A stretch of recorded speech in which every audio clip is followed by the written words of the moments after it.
Hello, hello, and welcome to Lighthouse Tarot, where we embrace the light within ourselves and within others. So it is currently raining today. That's why we have the setup a little bit different. Usually I record outside because I like the vibe of nature. It really grounds me, but we're inside today because it's raining, and I have my handy dandy cup of hot cocoa. Can you guys see this?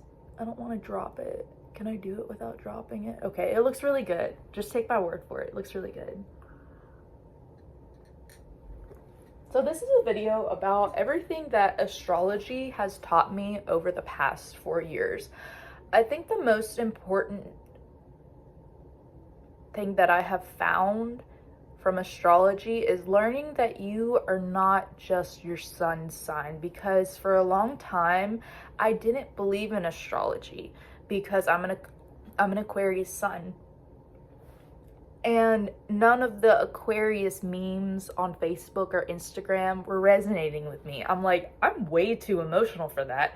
Cold, unfeeling. I'm a like hardcore romantic long-term commitment type of person. Like the type of dating I have had in my past, I've been single for about a year now, just working on myself.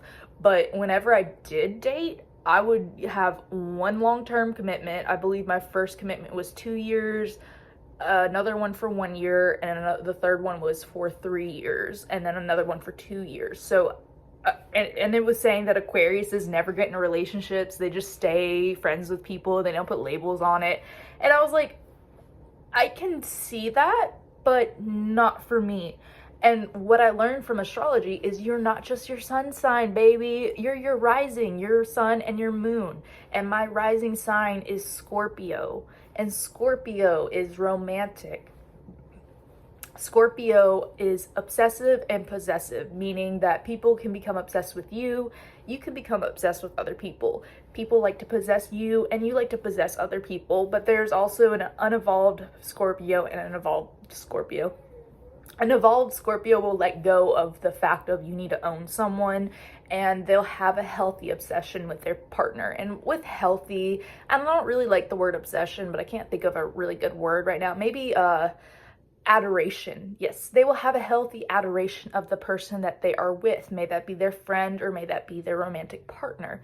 They will be their biggest cheerleader. They will defend them if anyone tries to start an argument with them or downplay them when they're not around. They will take up for their friend, because Scorpio is ruled by Pluto and Mars. Mars is the planet of war. It's that warrior within us. It's that drive. It's that push. It's that masculine energy. So Scorpio will not let you mess with their loved ones.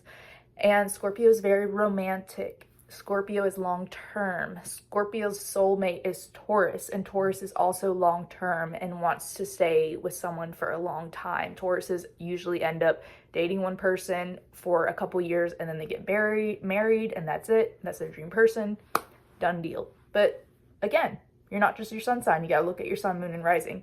And then what I learned from being a Virgo moon is I am a little anxious, a little OCD, but therapy and medication has helped me, as well as meditation, exercise, longboarding or skateboarding, and simply writing down my emotions. Because with Virgos, we like to compartmentalize. We like to analyze our emotions. We don't like to feel them.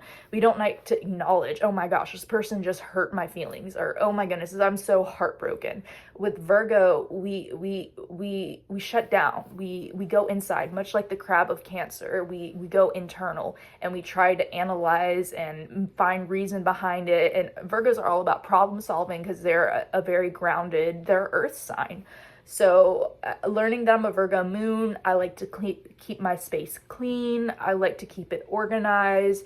A relaxing day for me, honestly, guys, is when I turn on the lo-fi music and I just straight up organize and re-clean my room for about 2 hours, and I feel so accomplished, so productive. It's great. And some of my favorite friends, some of my best friends have been Virgos. And, I also love Geminis. I love every sign, to be honest. Every sign has their gifts and their weaknesses, and it just depends if they're evolved or unevolved. But what I've learned from astrology is you are not just your sun sign, you're your rising, your sun, and your moon. Also, I would like to implore you to look up your part of fortune. So when you go on astrocafe.com, it's an online birth chart calculator, and you can just put in your birth time and it'll calculate that, or alab.com, allab.com, and it'll also calculate your birth time. Go to the part of fortune. So your part of fortune is a mathematical equation in your chart where your sun, moon, and rising intersect. It's that middle point. And my part of fortune is in Aries. So with the part of fortune in Aries, I had to learn that the more luck, abundance, and happiness I get in life is if I take on the traits of Aries. And what is Aries? Aries is the leader of all the signs. Aries is first. It's the sign of spring. It is actually the first of the zodiac signs. Actually, that might be Capricorn, but it's the first of spring. Yeah, it's the first of spring. And Aries are brave. They're leaders. They're kind of like, I'm gonna jump into this thing and I'll figure the rest out along the way. They're very fearless and they're brave and they're masculine and they know how to get things done. They're like, let's go. No time to think. Let's go. Let's do it now. And I have found, once I learned what my part of fortune is, that, oh my God, like I need to take more chances. That's why I enrolled in jujitsu. It was something I was scared of. It was more masculine. There was a lot more guys in the classes. From the 3 or 4 times I've been, there's only been one instance where there were 2 females. All the other times it was straight guys. But I had to get out of my comfort zone and I wanted to learn self-defense. And it has to do with like intellectually. You have to remember how to do the moves, and you're going through so many moves through the day. And I was like, oh my God, I'm never going to remember this. But then I remember from my last class, I was like, oh, I remember what shrimping is. And he's like, good, keep that up. And my instructor is an Aquarius, so he's really good at breaking things down. So that's an example of me jumping into something that is unknown, that is scary for me, that I've never done before, and it being very beneficial for me because now I'm a part of a community. I get to do it twice a week. I feel more healthy. I have friends in the jiu-jitsu class. It's right next to my house, and it has increased my confidence, and it has as well as I feel more protected whenever I'm walking around at night. I know certain moves. I know how to do the triangle. I know what to do if someone were to pin me down and get on top of me. I know how to get out of that, and it has helped so much. Another thing is launching this YouTube channel 4 years ago. That was me embracing my Aries part of fortune, and I have received a lot of abundance, a lot of luck, because you guys have bought birth charts from me, tarot readings from me. Thank you so much. But yeah, those are the main things I've learned from astrology. Is don't just look at your sun sign, look at your sun, moon, and rising. Look at your part of fortune. And the last thing I would say is look at your Lilith sign. It's going to show up at the very bottom at Astro Cafe. And with your Lilith sign, that is your darkness. That is your shame. That is what you're afraid of. My Lilith is in Gemini.